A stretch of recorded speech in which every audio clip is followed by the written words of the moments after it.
Hey everyone! This is going to be a different video than normal, as some of it's going to be laning and some of it macro. It's going to be from one of my own high elo games where I'm playing the new champion Sylas vs Syndra. So for those of you looking to play him and don't know if he's strong, this guide will give you a small taste. In my opinion, he's very strong, but he's really difficult to play. But anyways, let's break down the matchup and make some missions. If you want more guides like this every week, you can get that right now by heading over to skillcap.com. We've created a learning system proven to make you better, faster. Each week you receive a new critical concept to learn that is vital to being a great player. Then we'll show you exactly how to practice it to make sure you can implement it into your own play.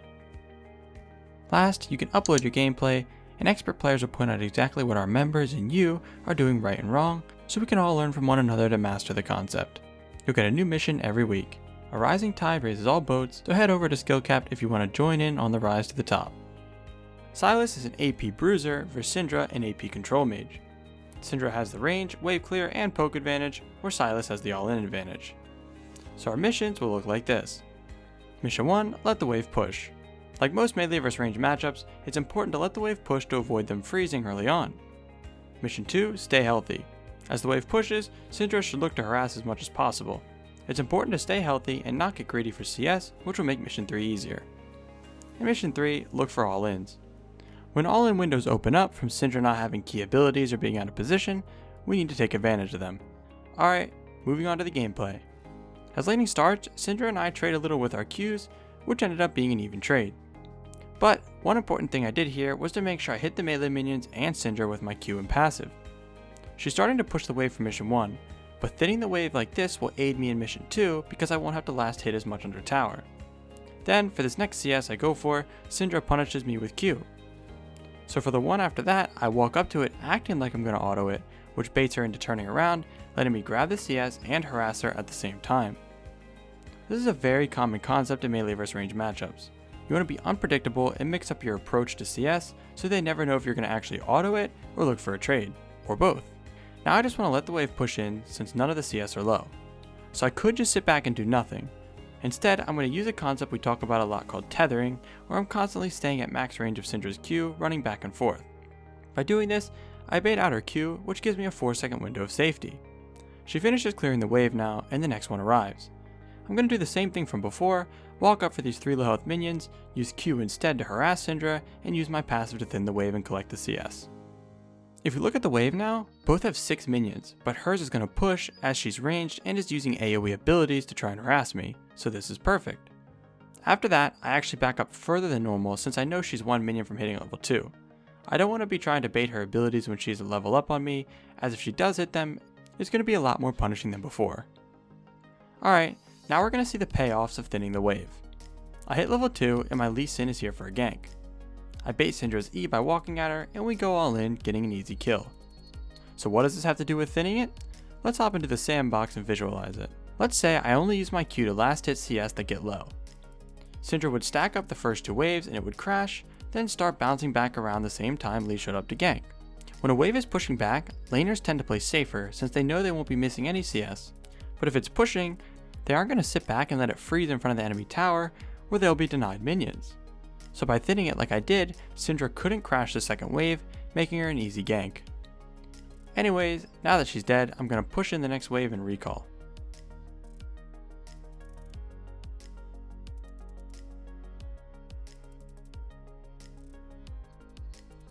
Alright, this is where the snowball starts.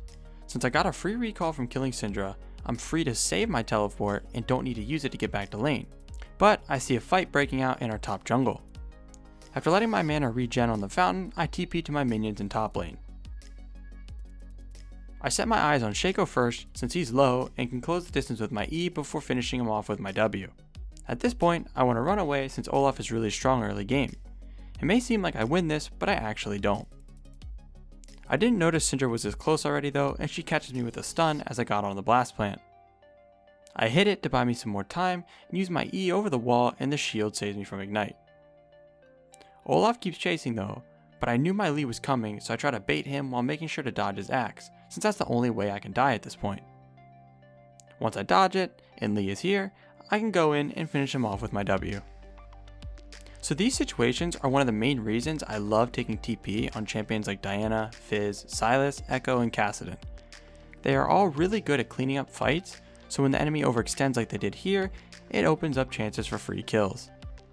Anyways, the snowball isn't done yet. I have double buffs and Syndra just finished pushing a big wave into my tower. I collect it and push the next one as well since I saw her start recalling after she pushed. I don't want to recall here and run the risk of missing some CS with how fast Syndra clears waves.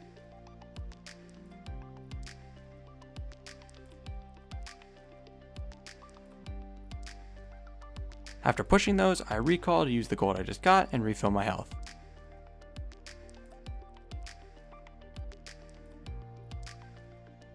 When I get back to lane, I'm going to use the concept that you can use the snowball in your own games whenever you're stronger than the enemy laner.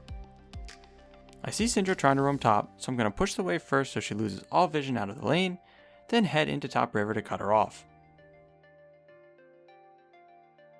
I put a ward over this wall and wait.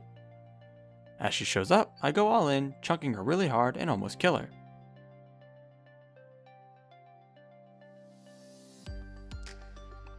It sucks that I didn't kill her, but the most important part was I zoned her away from the wave that I pushed onto the tower. So not only did she get chunked almost no health, she lost a whole minion wave as well.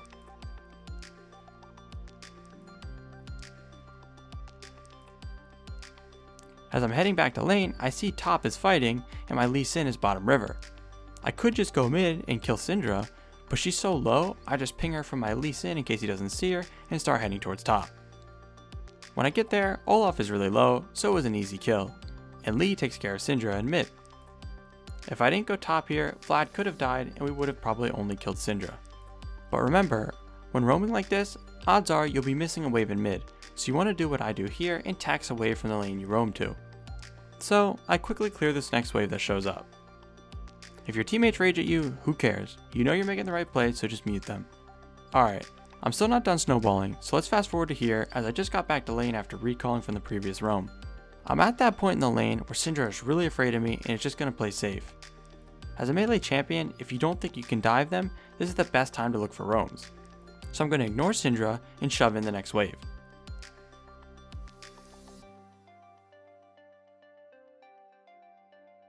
So how do I know where to roam from here? If you remember back to the Faker roaming video, you mainly want to roam to the same lane your jungler is looking to make plays in. Since my Lee Sin is bot, I head down there.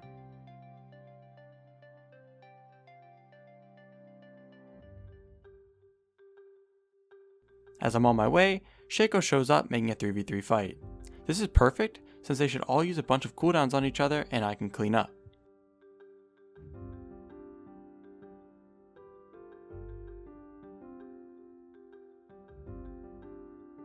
My team kills 2 of them, and I finish off Shaco to make my time down here worth it, and make sure to take some CS with me as well, just like before.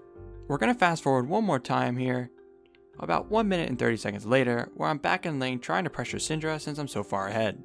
This pulls Shaco to mid, which forces me to flash away. I could just play back here since I'm worth a lot of gold and don't want to be shut down, but I see my Lee Sin is near and ping him to come mid to fight the 2v2. He pings he's on his way, so I try to bait them in by playing cautious but aggressive. They take the bait and engage on me again, and Lee shows up for the counter gank. After I soaked up all of their cooldowns, it was an easy double kill for Lee. Alright, so at this point, me and Lee are both really fed, ganked top and bot, and put Syndra and Shaco really far behind. This led to an inevitable open mid from them just a few minutes later, so it's safe to say we snowballed really hard this game. And the crazy part is, none of this would have happened if I didn't make the decision to thin the wave, since that led to the wave being set up to gank Syndra so I could save my teleport. Anyways, that's going to wrap up this video. Let us know if you enjoyed this half laning, half macro style, as all feedback is appreciated. Thanks for watching.